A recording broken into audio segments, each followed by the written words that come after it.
सीतापुर जनपद के नैमिषारण्य क्षेत्र में बिस्वा तहसील में ग्राम धानीपुर में पोस्ट कैमारा कला में वृंदावन से आए हुए राधिका शरण जी महाराज इस समय अपनी कथा रस से जनता को भाव विभोर कर रहे हैं। आइए जानते हैं महाराज जी से कि हमारे नैमिषारण्य क्षेत्र में कैसा लग रहा है और महाराज जी श्रीमद् भागवत कथा और राम कथा के अमृत रस से सबको सिंचित करके कैसे लाभान्वित कर रहे हैं। महाराज जी राधे राधे। राधे राधे। जैसा कि अपार प्रसन्नता है कि वृंदावन से अपार संघर्ष के बाद आप यहाँ पे पधारे हैं, तो महाराज जी यहाँ के भक्तों में आपको लोग क्या उत्सुकता है और यहाँ के भक्तों से मिलकर इनको राम कथा का श्रीमद् भागवत कथा का श्रवण करा के कैसा अनुभूति कर रहे हैं महाराज? मेरे को यहाँ इस भागवत में आकर के बड़ा अच्छा लग रहा है और बहुत जगह भागवत किया, लेकिन यहाँ के श्रोता बहुत चाव से कथा सुनते हैं और इतने चाव से, इतनी शांति से कि इस क्षेत्र में हम पहली बार आए हैं, तो बड़ा ऐसा लगता है कि ऐसे श्रोता सुंदर हमारे ब्रज के जैसे श्रोता होते हैं वैसे श्रोता है और बड़े चाव से सुनते भी हैं। और सुबह 5 बजे हमने बस इतना ही कहा सबको प्रभात फेरी में मेरे साथ कीर्तन करते हुए चलना है, तो 3-4 गांव जो पड़ोस के हैं पूरा गांव, बच्चे बूढ़े जवान सब कीर्तन करते हुए सुबह 5 बजे उठ जाते हैं। मेरे साथ 2 घंटे परिक्रमा लगाते हैं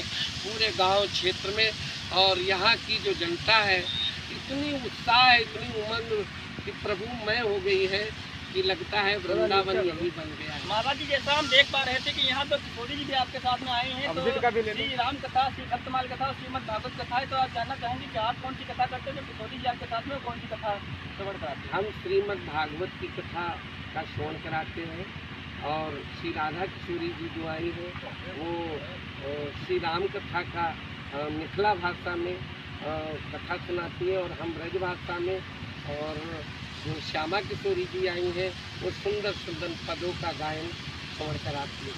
महाराज जी भागवत कथा के क्षेत्र में आप कितने दिन से भागवत कथा का वाचन कर रहे हैं और क्या आपका संगत है, किन से बताइएगा?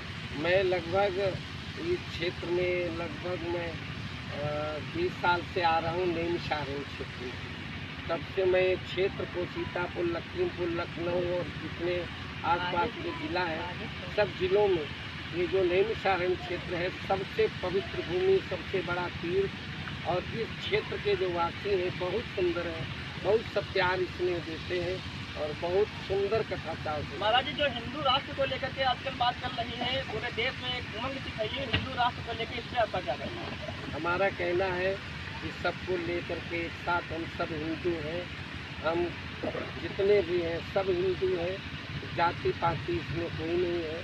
हम एक ही बात है, जो इस भारत देश में रह रहा है वो हमारा सब हिंदू है, हम सब एक मिल के चले और हिंदू राष्ट्र। जहाँ पर धर्म विरोधी लोग बहुत तरह तरह की हरकत कर रहे हैं, वहाँ पे आप हिंदू राष्ट्र बनाने को लेकर किस प्रकार से सतत प्रयासरत हैं?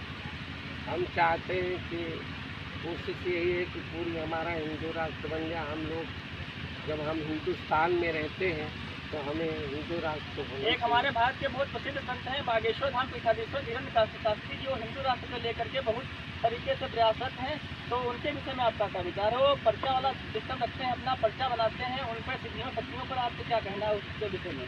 हमें उसके बारे में नहीं हमें कोई टिप्पणी करनी है। हमको तो ये, हम उनसे इसलिए खुश हैं कि वे हमारे हिंदू को, हमारे हिंदुस्तान को आगे बढ़ा रहे हैं, इसलिए हम उनसे खुश हैं।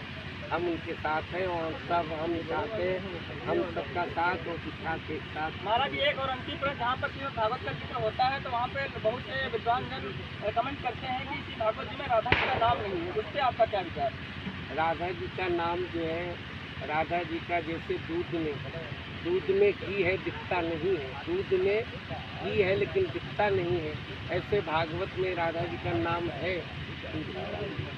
लेकिन निकालने वाले जो खोजने वाले हैं वो तो निकाल ही लेते हैं। आप देखे होंगे पहला ही श्लोक है, सच्चिदानंद रूपाय विश्वोत्पत्त्यादि हेतवे तापत्रय विनाशाय श्री कृष्णाय नमः। श्री माने राधा, कृष्णाय, श्री कृष्णाय नमः। सोचा जाए तो पहले ही श्री राधा जी का नाम आया, श्री माने राधा। तो जो दूध निकालने वाले होते हैं घी, वो अपने उससे निकाल ही लेते हैं। अब कुछ लोग कहते हैं कि राधा जी का नाम सुखदेव जी के इष्ट थी, गुरु थी, इसलिए उन्होंने नहीं लिया, क्योंकि अपने गुरु का नाम नहीं लिया। तरह तरह के हरि अनंत हरि कथा अनंता, कहाँ सुने बहुविध सब संता। अपने अपने मत के अनुसार सब कहते सुनते हैं, इसलिए हम तो कहते हैं भागवत में हर श्लोक युगल है तो राधा कृष्ण जी है। हम तो यही सोचते हैं, बाकी सबकी सोच अलग है। भविष्य में अगर आपको मौका मिलेगा हमारे क्षेत्र में सीतापुर जनपद के नैमिषारण्य के विश्वा क्षेत्र में, तो आने के लिए आपकी उत्सुकता उतनी ही बनी रहेगी और उसमें कोई न्यूनता या लघुता आएगी? इससे दुगना बनी रहेगी, क्योंकि सुबह जो 5 बजे हमारे साथ में जनता चलती है कीर्तन करते हुए। कलौ केशव कीर्तना, कलयुग में कीर्तन ही सर्वश्रेष्ठ है। ढाई अक्षर प्रेम का पढ़ाई से पंडित होए, ऐसी कहावत हमारे सब कीर्तन करते हुए चलते हैं, कितना सुंदर लगता है।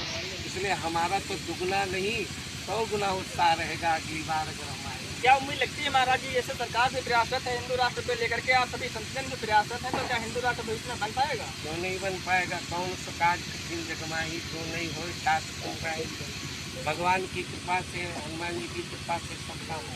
पुनः एक बार यहाँ के श्रोताओं के लिए 2 शब्द आप कहना चाहेंगे संक्षेप में? हम यही कहेंगे श्रोताओं के लिए कि जितने श्रोता यहाँ के अच्छे हैं और हम आशीर्वाद भी देके जाएंगे, सब प्रभु की भक्ति में रहे रहें और आगे ये ऐसे ही भक्ति में जीवन। तो एक है हमारे साथ बातचीत करने के लिए उपलब्ध राधिका शरण जी महाराज, जो वृंदावन से आए हैं सीतापुर जनपद के नैमिषारण्य क्षेत्र के बिस्वा तहसील के ग्राम धानीपुर पर कैमारा कला में अपनी 7 दिवसीय श्रीमद् भागवत कथा, श्री राम कथा और श्री भक्तमाल कथा का वाचन कर रहे थे, श्रवण करा रहे थे। जो यहाँ के भक्त हैं उनको अपनी राम कथा में, श्रीमद् भागवत कथा में भाव विभोर कर रहे थे। सीतापुर से JK24 news channel Abhijit Mishra.